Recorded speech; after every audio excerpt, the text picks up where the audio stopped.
A very beautiful and fantastic moment to hook up with you again. Once more, my favorite family, Wangwana. As your leader, Wangwana number 001, as usual, a story a day keeps the mind relaxed. Now, taking you back to a very fascinating thing that left me in tatters while growing up. I remember vividly I had done my KCPE and the results were almost in the brink of being released. So at some point, because home had become so boring, because imagine spending more than 8 years at home, you've never visited any of your relatives, you've never visited any place apart from home, grazing animals, moving from the one end of the garden and one corner of the home to another. So I asked my mother for permission to go and visit my aunt who lived next to Lake Kivu, a very wonderful place at that moment. I reached at my aunt's place at around 8 p.m. because of the difficulties in the means of transport and in getting it and the poor conditions of the roads as far as the country we live in is concerned. My aunt had got some few sons and some few daughters. So I had people who had to keep me company because at the same time he had got a candidate who had sat for his KCP the same year I had sat for. So I felt like I was home. I felt like I was in the right place at the right time and at the right moment. Days passed and my aunt was was selling the illicit brew, which in our local dialect we refer to as changa, a brew that really destroyed many lives within the community that they live in. Most of the people were poor because of the illicit brew they were selling, but my aunt was gaining from the business because she was able to feed herself and her children and also to send them to school to study so that they become meaningful people in the near future. Her husband, my uncle, had died several months from a gold mine that had collapsed and buried them alive. Wow, rest in peace, uncle. So I didn't know her son, who was my colleague in that moment, because we had both suffered a CP the same year. I know he was a alcohol addict. He was so addicted in the illicit brew that at some point he could not do without taking some sample. Then next to the other side of the village, very young boys of almost lower my age at that time was so addicted in smoking weed, smoking cigarette, and smoking several kinds of stuff. I didn't know what I landed myself into when I went to visit my aunt. But mommy had wanted me to take care of myself and never to enroll myself in any group that was going to interfere with my life's progress. At some point, these people were able to approach me and tell me how important these drugs could be, but I decided to join their company. First of all, I was going to be one of the most feared men when I go back home. And secondly, I will be a man of my means, a man who makes decisions once without consulting anybody. Those were some of the importance of the drugs I was being told. And then I could be able to think deep. And when I go to high school, I will become one of the most interesting and bright students. Wasn't that a wonderful thing? And was it enough to convince me to join drugs? Yeah, of course it was. Somebody telling you something will add knowledge to the knowledge you had. At least they were able to convince me. I started doing drugs like nobody's business. At some point, we were supplying the drugs to some gangs and then taking the money to the authorities that were in charge. But my aunt was able to warn me never to interact with the village kids because they were dangerous and were very, very wanted at some point with the police officers. They were somewhere crossroads with the police officers, and at some point, I'd even killed the police officer. So they were dangerous groups. My aunt didn't know. I had even started stealing her illicit brew and drinking it like my life depended on it. She didn't know that I was among the most smokers within this society. When I was going back home, the drugs had entered my head for the last month that I had used them. That when my mother was talking to me, she was now talking to a stranger. She was not talking to her. The child she single handedly took care of, blessed, trained, and gave all the best life saving skills that could enable him to survive under this world. She didn't know that the child had changed. She didn't know that he was now living with a tag in his community. When the results were out, I was very happy. I had passed so well, undoubtedly. Nobody even doubted that I will ever fail.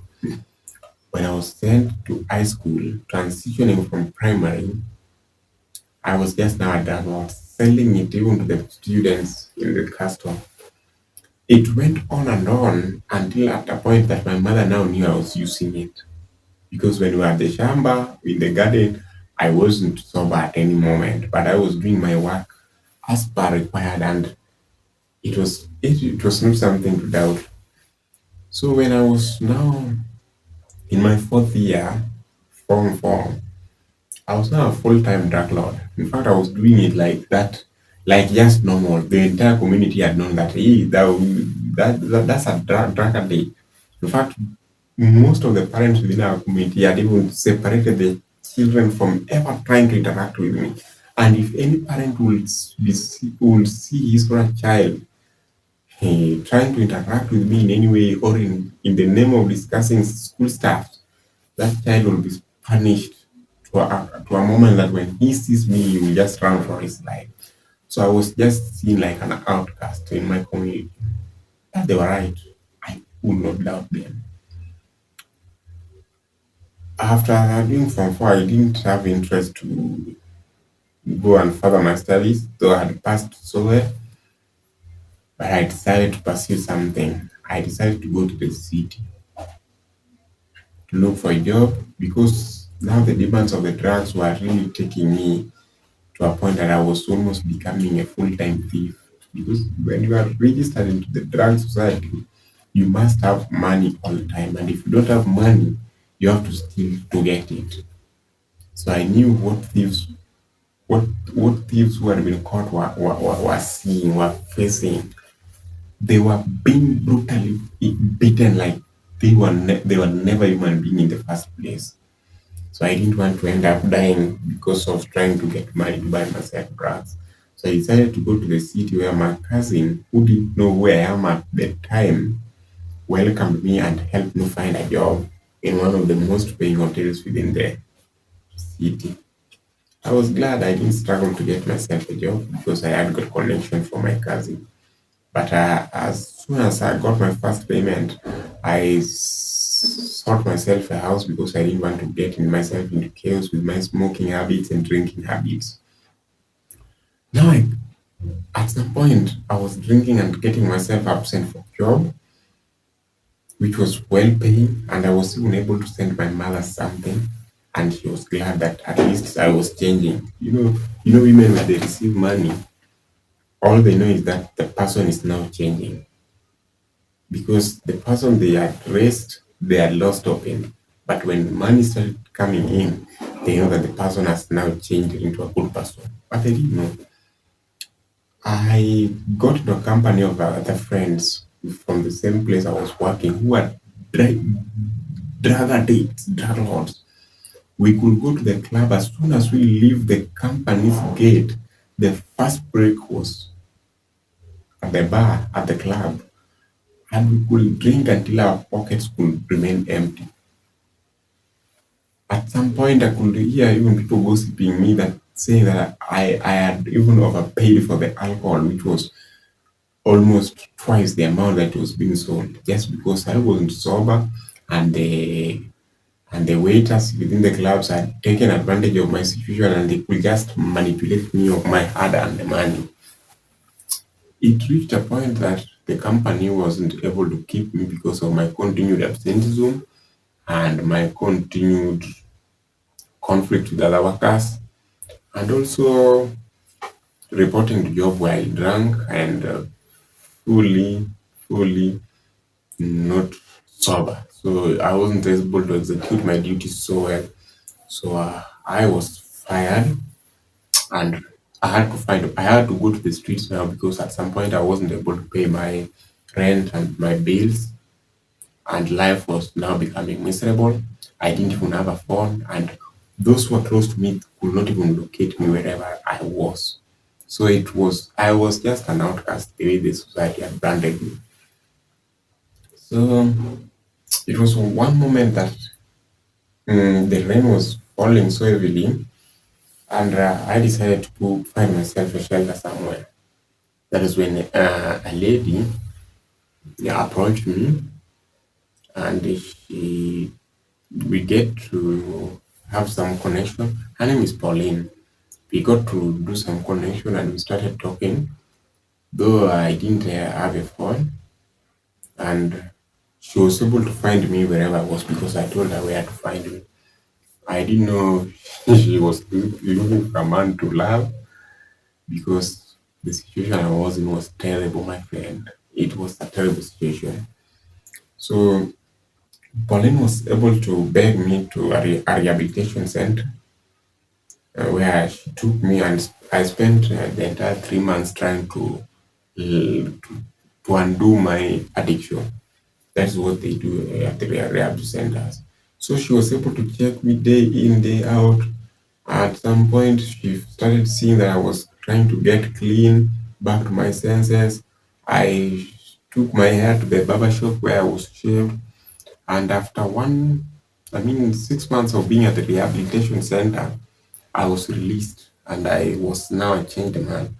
And thanks to Pauline, when my senses regained, I just realized that lady had changed my life. And my life was taking another turn.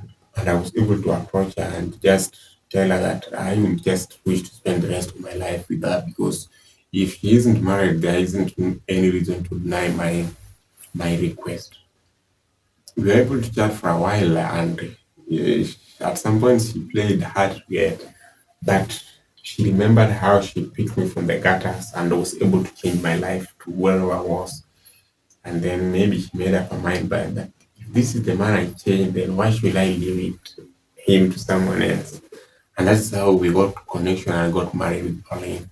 Now, staying very well, looking healthy, with our two kids, Mary Ann and Charles.